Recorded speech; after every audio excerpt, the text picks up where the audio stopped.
सो hey guys, मैं आपका Edward academy के यूट्यूब चैनल पर स्वागत करता हूं। तो आज हम करने जा रहे हैं एक बहुत ज़्यादा इंपॉर्टेंट टॉपिक जो है इलेक्ट्रॉनिक कॉन्फ़िगरेशन। ये क्लास 11 और 12 के लिए बहुत ज़्यादा इंपॉर्टेंट है और ये बहुत ज़्यादा काम आती है। अगर आपने ये नहीं सीखा है तो आपका केमिस्ट्री का चैप्टर बहुत वीक होने वाले हैं। तो प्लीज़ मेरी वीडियो को जल्दी से सब्सक्राइब कर दीजिए और ये वीडियो आपके लिए बहुत ज़्यादा काम आने वाली है। तो जल्दी से हम देख लेते हैं। तो इलेक्ट्रॉनिक कॉन्फ़िगरेशन एलिमेंट्स के लिए अगर हम कोई भी एलिमेंट ले लेते हैं जैसे कि लिथियम, तो लिथियम का Z होता है 3, दैट इज़ एटॉमिक नंबर उसका होता है 3। अब हम इसकी इलेक्ट्रॉनिक कॉन्फ़िगरेशन देते हैं। तो इलेक्ट्रॉनिक कॉन्फ़िगरेशन से पहले आपको पता होना चाहिए कि हमारे पास 4 सबशेल्स होते हैं, नेमली S, P, D and F।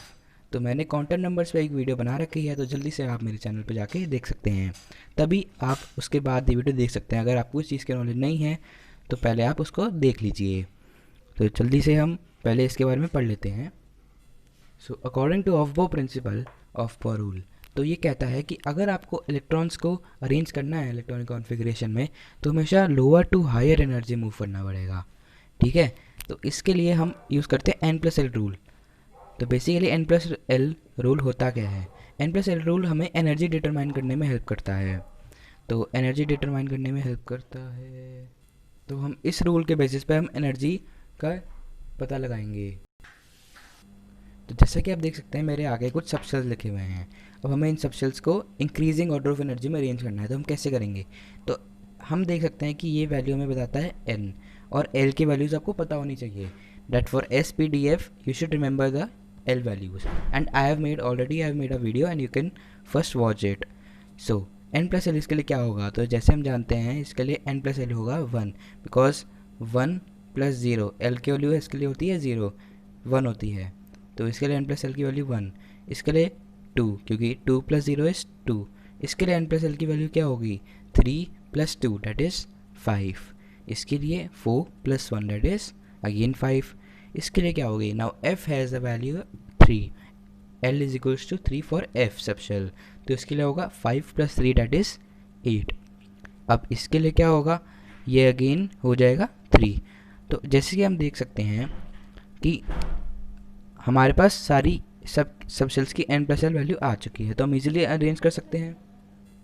तो जैसे कि हम देख सकते हैं कि क्लियरली हमें पता चल रहा है कि सबसे लोएस्ट एनर्जी है 1s की, उससे बड़ी 2s की, और उससे बड़ी 2p की। अब यहाँ पे हम लोग अटक जाएंगे कि ये इन दोनों की एनर्जी तो सेम है, हम कैसे डिफाइन करेंगे किसकी ज़्यादा किसकी कम है? तो इसके लिए हम यूज़ करते हैं कि जिसकी एन की वैल्यू सबसे ज़्यादा होती है वो एनर्जी में ज़्यादा होता है। बेसिकली बस सिंपल सा रूल है। अगर किसी दो सबसेल्स की एनर्जी सेम हो भी जाए, जिसकी एन की वैल्यू ज़्यादा उसकी एनर्जी भी ज़्यादा, तो simply 4 is greater than 3, so 4p, so sorry, then comes 3d, then comes 4p, and then finally our 5f। सो ये और होगा इंक्रीजिंग एनर्जी का। तो जैसा कि अब हम सीख चुके हैं ऑफबो प्रिंसिपल और n प्लस एन रूल का कॉन्सेप्ट, अब हम इसकी इलेक्ट्रॉनिक कॉन्फ़िगरेशन कर सकते हैं। तो पहला इसकी कैसे होगा? पहला आएगा 1s2, क्योंकि 1s2 की अभी हमने देखा सबसे कम एनर्जी होती है। उसके बाद क्या आएगा? 2s2। अब यहाँ पे 2s1 आएगा क्योंकि इसके पास टोटल कितने इलेक्ट्रॉन्स हैं? सिर्फ 3। तो यही सिर्फ इसकी इलेक्ट्रॉनिक कॉन्फ़िगरेशन हो गई। So as simple as that. अब हम थोड़ा बड़े उसमें जाते हैं, तो अब हम ले लेते हैं ऑक्सीजन। ऑक्सीजन का एटॉमिक नंबर क्या होता है? Z8 होता है उसका। तो इसकी क्या होगी? 1s2 2s2। अब इसमें दो हो गए, 4 इलेक्ट्रॉन्स हो चुके हैं। अब इसके बाद क्या आएगा? 2p, तो 2p 4। तो बेसिकली ये इसकी हो जाएगी इलेक्ट्रॉनिक कॉन्फ़िगरेशन, इसमें हो जाएंगे 8 इलेक्ट्रॉन्स। अब हम मूव करते हैं, थोड़ा और लेवल बढ़ाते हैं। तो नियॉन देखते हैं। नियॉन एक इनर्ट गैस है जिसका एटॉमिक नंबर होता है 10। तो ये होता है 1s2 2s2 2p6। तो जैसे कि हम देख सकते हैं इसके पास 10 इलेक्ट्रॉन्स पूरे हो चुके हैं। तो ये स्टेबल होती है क्योंकि इसकी जो 6 इलेक्ट्रॉन्स होते हैं वो मतलब पी सेप्शल इसका पूरा भरा हुआ होता है, इसलिए ये स्टेबल होती है। तो जैसे कि हम देख चुके हैं, अब हम सीखेंगे कंडेंस्ड इलेक्ट्रॉनिक कॉन्फ़िगरेशन। अगर मैं बात करूं कैल्शियम की या पोटेशियम की, ये थोड़े बड़े एलिमेंट्स हो जाते हैं। अगर हम इतना बड़ा लिखेंगे कैल्शियम का 1s2 2s2 फिर 2p6 फिर 3s2 3p6 फिर आता है इसका 4s2। तो अब ये बहुत ज़्यादा लंबा हो गया है। तो क्या हमें बार बार ऐसा ही करना है? इतना लंबा लंबा थोड़ा ना लिखेंगे हम। हमें तो चाहिए कुछ शॉर्ट फॉर्म्स और कुछ शॉर्टकट्स। हमें यही तो पसंद है, तो क्यों ना इसमें थोड़ा शॉर्टकट लगाया जाए। तो कंडेंस्ड होती है कि अगर आप कोई भी एलिमेंट की, किसी भी एलिमेंट के इलेक्ट्रॉनिक कॉन्फ़िगरेशन को अगर आप छोटा करने चाहते हैं तो उससे पहले आप एक नोबल गैस लगा दीजिए। अब कैल्शियम से पहले कौन सी नोबल गैस आती है? आर्गन आती है। तो आर्गन को ऐसे ब्रैकेट्स में लगा दीजिए। अब आर्गन को अगर आपने ऐसे लगा दिया तो इसका मतलब है 18 इलेक्ट्रॉन्स हो चुके हैं। अब आपने सिर्फ 2 इलेक्ट्रॉन और लगाने हैं। तो ये हो जाएगी कैल्शियम की इलेक्ट्रॉनिक कॉन्फ़िगरेशन, जो कि कंडेंस फॉर्म में है। तो ऐसे हम किसी की कंडेंस फॉर्म में लगा सकते हैं और ये बहुत छोटी होती है as compare to other electronic configurations. तो बेसिकली इसके लिए आपको एनर्जी, एक तो एनर्जी का ऑर्डर पता होना चाहिए और नोबल गैसेस का, जो प्रीवियस नोबल गैस होती है उसका एटॉमिक नंबर पता होना चाहिए। तो इससे आप कर सकते हैं। तो ऐसे हम किसी भी एलिमेंट की कर सकते हैं। अगर हम पोटेशियम लें तो हो जाएगा आर्गन विद 4s1। अब हम मूव करते हैं थोड़े मुश्किल की तरफ, that is D block elements की तरफ। अब अगर हम बात करते हैं कुछ डी ब्लॉक एलिमेंट्स की, तो चलो आ जाते हैं Fe पे। Fe का क्या होता है? 26। तो इसकी बात करते हैं।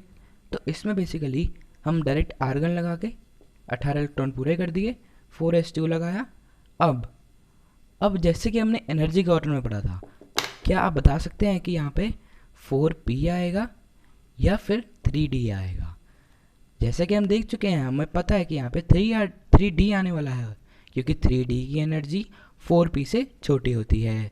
तो इसलिए हम यहाँ पे 3d लगाएंगे। तो ये हो जाएगा आर्गन 4s2 एंड 3d6। तो ये हो जाएगी Fe की इलेक्ट्रॉनिक कॉन्फ़िगरेशन। तो अब देखते हैं कुछ एक्सेप्शंस की भी, जो थोड़ी मुश्किल होती है। तो अगर हम बात करें क्रोमियम की, इसका Z कितना होता है? क्या आपको पता है इसका Z क्या होता है? चलो इसका देखते हैं। इसका Z होता है 24। तो अब हम इसके इलेक्ट्रॉनिक कॉन्फ़िगरेशन देखते हैं। तो आर्गन लगाया, उसके बाद लगा दिया 4s2। अब यहाँ पे मैंने लगा दिया 3d4, ख़त्म। इतना सिंपल था क्या? नहीं, यहाँ पे एक ट्विस्ट है, वही ट्विस्ट तो हम देखेंगे। तो आर्गन, इसका असल एक्चुअल होता है 4s1 विद 3d5। ऐसा क्यों होता है? मैंने ऐसा क्यों लिख दिया? तो इसका सिंपल सा रीज़न है कि जब हमारे पास हम प्रेफर करते हैं कि हमारे पास हाफ फिल्ड या फिर फुल्ली फिल्ड इलेक्ट्रॉनिक कॉन्फ़िगरेशन हो। इसमें डी में टोटल 10 इलेक्ट्रॉन जा सकते हैं। तो अगर हम इसमें 5 कर देंगे तो ये हाफ फिल्ड हो जाएगा। और हाफ फिल्ड जो शेल्स होते हैं वो मोर स्टेबल होते हैं। Half filled and fully filled सब shells are more stable. Thus we should always prefer half filled or fully filled. So the chromium's electronic configuration was an exception. Now let us move on to zinc. अब zinc का atomic number क्या होता है? तो zinc का atomic number होता है 30। तो इसकी लिखते हैं argon 4s2 and 3d 4s2 3d 10। तो ये तो आसान था। अब हम मूव करते हैं कॉपर पे, जिसका Z होता है 29। तो ये क्या होगा? आर्गन 4s2 नहीं, 4s1 और 3d10। हाँ बिल्कुल सही। तो ये थी इलेक्ट्रॉनिक कॉन्फ़िगरेशन में कुछ क्वेश्चंस। तो hope you like my video, and अगर आपको ये वीडियो पसंद आई तो मेरे चैनल को सब्सक्राइब और लाइक और शेयर ज़रूर कीजिए। और ये वीडियो आपकी बहुत काम आने वाली है फ्रेंड्स। Thank you friends.